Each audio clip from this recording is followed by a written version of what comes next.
Hey everyone, I am back from the Los Angeles Auto Show where I got to see the revealing of the all-new Ioniq 9 from Hyundai. This is a car that I have been talking about for 18 months now. I remember my first video with some spy shots came out in May of 2023, so this is a long time coming, and honestly, I am really excited about this car, and it looks really true to the concept car, and if you guys have been watching my videos, you guys know I really like that concept vehicle. It even comes in that same really nice dark green exterior color. Hyundai has been really good about keeping their exteriors pretty true to the concepts, and then the interiors are just totally outlandish. Now, the concept car did have rotating second row seats, and that does stay in the production vehicle. It just doesn't come to the United States. So that's going to be available in certain markets. So I'm not going to really talk about the design because design is subjective. I think it looks pretty good. Something that's really funny is the Ioniq 9 actually has a lower drag coefficient than the Ioniq 5. The Ioniq 9 is 0.27 with the normal side mirrors, and if you have the digital side view mirrors, which will be available in other markets, it has a 0.26 drag coefficient. Both of those numbers are lower than Ioniq 5. Granted, the drag coefficient is just that, a coefficient. You have to multiply it by the frontal surface area of the car, and the Ioniq 9 is going to have a much larger one than the Ioniq 5. So the Ioniq 5 is still going to be more aerodynamic versus the Ioniq 9. And then they're both not even close to the Ioniq 6. So first things first, this car is going to be built at the Meta plant in Georgia starting in the first half of 2025. So within the next 6 months or so, these are going to start going on sale. So unlike many other Hyundai and Kia launches, the US and Korea are going to be the first countries where this launches. Europe and other markets are going to have to wait. And that's likely due to the fact that Americans love big SUVs. So if the $7,500 tax credit remains after the new administration takes office, then it is going to fully qualify. So let's talk stats of the car. It has an extremely long wheelbase, a little over 3 meters, just under 200 inches long. It can be had in a 6-seat or a 7-seat configuration, depending on if you want captain's chairs or a bench seat in the second row. And under those seats is going to be a 110 kilowatt hour battery pack. That's the biggest battery that Hyundai has put in an EV ever. It's the same NCM chemistry that they've been using for a long time, nickel, cobalt, manganese. And on the WLTP range testing cycle, they are saying 620 kilometers. But WLTP typically overestimates, but they are saying on the EPA cycle for the United States, 335 miles of estimated range for the long-range rear-wheel drive version. And with that, they are claiming an efficiency of 3.2 miles per kilowatt hour, or 194 watt-hours per kilometer. Now, if you want a DC fast charge, that big 110 kilowatt hour battery pack, they are claiming 10 to 80% in 24 minutes. So it's in the same ballpark as the Kia EV9, but you have to take into account the Kia EV9 only has a 99 kilowatt hour battery pack. So this is adding 11 kilowatt hours more in the same amount of time as the Kia EV9. So what's really cool is along with this big 110 kilowatt hour battery pack, the Ioniq 9 is going to be the first Hyundai with vehicle-to-home and vehicle-to-grid capability. Now, if the Ioniq 9 is anything like the Kia EV9, which claims to have vehicle-to-home and vehicle-to-grid, this is kind of a nothing burger right now. Kia teamed up with Wallbox and utilizing their Quasar 2, they said you would be able to backfeed power into your house and provide backup power. It's been over a year now and nothing has come to fruition. So I'm going to remain skeptical about this feature for the time being, but Hyundai does have an entire home division that they keep advertising. They were at the auto show and this is installing solar panels and battery backup and everything. So maybe Hyundai has something up their sleeve that Kia didn't, but I am just going to have to wait and see what comes of this. The car is going to come with the North American Charging Standard or J3400 plug from the start. There's no change to vehicle to load here in the United States. It's still going to be single phase, so you're still going to only be able to output about 16 amps. Now, let's talk power output.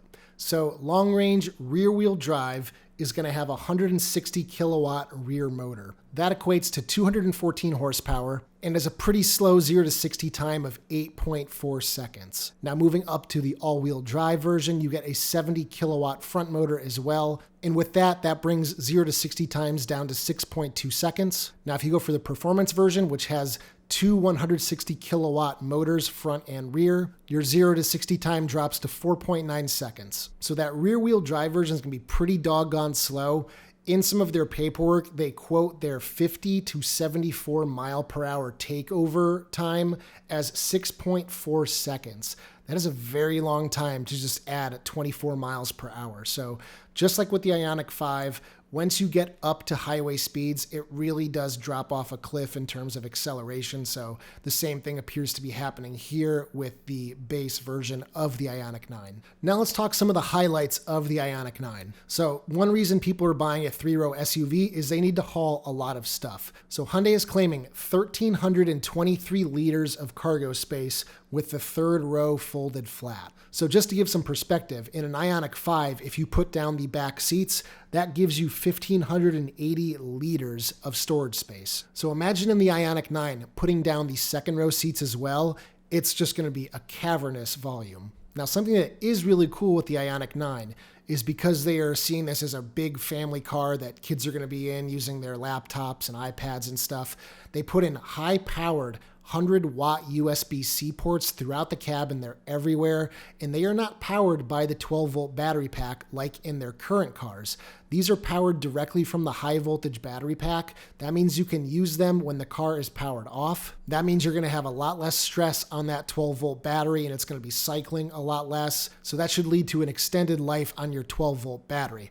Unfortunately, they have not moved on to a lithium-ion 12-volt, so that's nothing new there. The Ioniq 9 is the first Hyundai with aluminum fenders and quarter panels to save weight, so that's pretty cool. I mean, a lot of other automakers have done that. The Ford F-150 now is like almost entirely aluminum, I believe. And they've implemented an electrically actuated hood, so you no longer have to reach down low and click the hood opening switch. You can now either tap a button on the key fob or in the app, or there's a button on the dashboard you can press twice and it will pop the hood so that you have access to your front trunk. And it is a little bit bigger for the Ioniq 9. They are saying that the rear-wheel drive is going to have a pretty big front trunk, and then the all-wheel drive is going to have a little bit less room, just like with the Ioniq 5 in other markets. The interior of the Ioniq 9 should be really quiet, and they are now incorporating active noise cancellation. Just like when you put on a pair of noise-canceling headphones, it will use the reverse sine wave of the sound that is being generated around you, and it will cancel that sound out. This has been common in Genesis products for a few years now, but it's nice to see this is moving into Hyundai's product line as well. You know the front air flaps on the front of these cars that allows airflow for cooling and heating? Well, in the Ioniq 9, they have a new version of that called dual motion air flap, and what that allows is that each side can open independently of the other depending on how much air is needed. This can lead to more efficiency and better overall range, but I absolutely guarantee you the first few people that buy an Ioniq 9 are going to see that and assume something's broken. Hyundai says this is their first car without an antenna, and they've baked these antennas into the windshield area, the tailgate area, places where they can hide it, keep it out of sight, keep it out of the airstream, thus, again, leading to better range and efficiency. The car is going to be filled with eco-materials just like the Ioniq 5 and Ioniq 6 and other cars from the brand. The Ioniq 9 is also going to have terrain modes, so if you want to go through mud, if you want to go through sand, if you want to go through snow, there's going to be specific modes for each of those circumstances. They didn't really talk about what specifically is happening in those modes, so we will just have to wait and see what they're actually doing. The rest of the interior is pretty much standard Hyundai interior. You've got the dual 12-inch displays that's running the CCNC software suite. It's got wireless Android Auto and Apple CarPlay, obviously.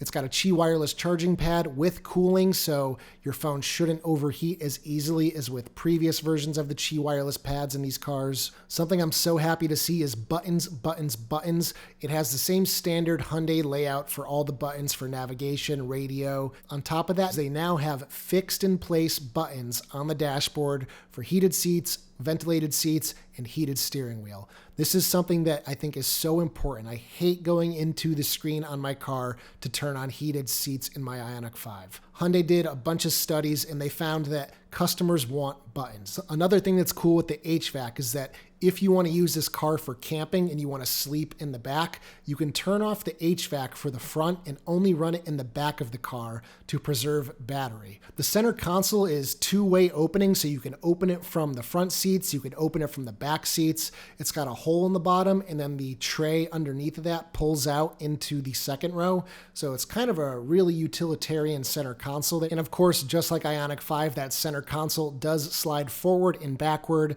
The base stereo is going to be an 8-speaker, which is probably the same as the top trim in the Ioniq 5 and Ioniq 6. But in the higher trims, it'll be a 14-speaker Bose system. Something that's very odd is in all of this press paperwork, I can't find any mention of highway drive assist. Now, obviously, it's going to have it. But something that was kind of rumored for a while was that this was going to be one of Hyundai's first cars with a certain amount of level 3 autonomy, meaning hands-off capability. The car does have on the steering column a little camera to watch you to make sure your eyes are on the road and that you're paying attention, but there's no mention of any advanced self-driving features anywhere. So I don't really know what's up with that. At the very minimum, we can expect it to have highway drive assist too, which is what most Hyundais currently have. Now, kind of in the same vein as the Kia EV9, Hyundai is saying this is going to be their first car with features on demand, which basically means digital upgrades to the car that you can purchase through their online store. So they're saying dynamic lighting patterns when opening the door, dynamic escort light when closing the door, and content streaming options, including Amazon Music and SoundCloud. There's an asterisk there that says that's only going to be available in certain countries, so most likely not the US. The display theme feature allows customization of the screen with various themes. EV9 allows you to take the colors of your favorite NBA teams and change them on the driver's display with logos and stuff. The car will be full over-the-air updatable for all parts of it, including powertrain and all those various modules. The car will have Digital Key 2, which allows for ultra-wideband technology from your phone to talk with the car, so you don't even have to take your phone out of your pocket to get in and start the car. The car also has e-active sound design, which outputs the virtual driving sound of an EV using the vehicle's audio system. So when you're in the car, you can pump that sound into the cabin, and it kind of sounds like you're hitting warp speed. I did get to go for a brief test drive at the auto show. They had a little track set up. I went into one of these Ioniq 9s with a very nice driver. We talked about the car and stuff, and it was very quiet in there. It felt really comfortable, really smooth. We couldn't really test out full acceleration because the track was relatively small, maybe a couple 100 feet long. But overall, beautiful interior. The lights around the car were pretty dim, so the interior ambient lighting was on. It looked really nice. The parametric pixel lighting on the car looks fantastic. That's my most favorite thing about the exterior of these cars is the pixels. They look so cool. You might have noticed this design detail on the fenders of the car. So they have the big blacked out wheel arches. Then they have a little sliver of body color insert at the top of the wheel arch. I've never seen anybody do this before. At first, I didn't like it, but now that I've been looking and watching all this B-roll from Hyundai of the car driving and out in the world, I think it looks actually really cool. It's very distinctive. I sat in the third row, and legroom is pretty good. I'm kind of an outlier here. I'm over 6 feet tall, so most people over 6 feet aren't going to be sitting in that third row. If you're under 6 feet, if you're 5'10", it is a pretty good third row to be in. So kind of like the Hyundai Palisade, which is this car's gas equivalent in Hyundai's lineup, this is going to be offered in a calligraphy trim, which is a first for the Ioniq line. Every other Ioniq has topped out with the limited trim. The limited trim's also available here, but calligraphy is going to kick it up another notch. But they're saying there's going to be 3 versions of wheels. There's going to be a 19, a 20, and a 21-inch wheel. Obviously, the 21 is going to be on that calligraphy trim. The lower trims are going to have the 19s and 20s. I personally would rather have those 19s for better range. And the car's going to come in some cool new colors. So obviously, we've got that Ionosphere Green Pearl, which is the one that's you've seen all the photos of, and same as the concept car.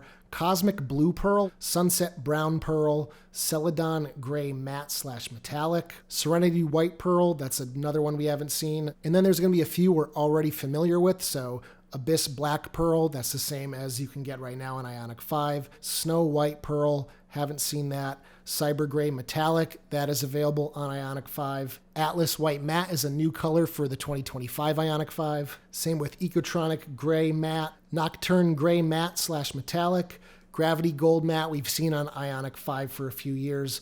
Ultimate Red Metallic, that's the same color as my Ioniq 6. Here's some of the interior colors: Obsidian Black, Dark Pebble Gray plus Dove Gray two-tone, Obsidian Black plus Dove Gray two-tone, Dark Teal plus Dove Gray two-tone, which is the same as my Ioniq 5 basically, Mud Gray plus Creamy Beige two-tone, Cognac Brown plus Creamy Beige two-tone, Dark Wine plus Dove Gray two-tone. So a lot of two-tone going on. Big fan of that. Now, if I were to get one of these cars, I'd probably do Ionosphere Green Pearl with the Dark Teal plus Dove Gray interior. I think that's my color combo. But I'll hold reservation until I see the entire lineup. Now, I did take a poll on the channel here the other day after the LA Auto Show and the big reveal, and I asked, you can only have one. Which one are you taking, Ioniq 9 or Kia EV9? And because you guys are Ioniq folks, I knew that the Ioniq 9 was going to win out. It beat the EV9 63% to 37%. Now, for comparison's sake, I also asked 2025 Ioniq 5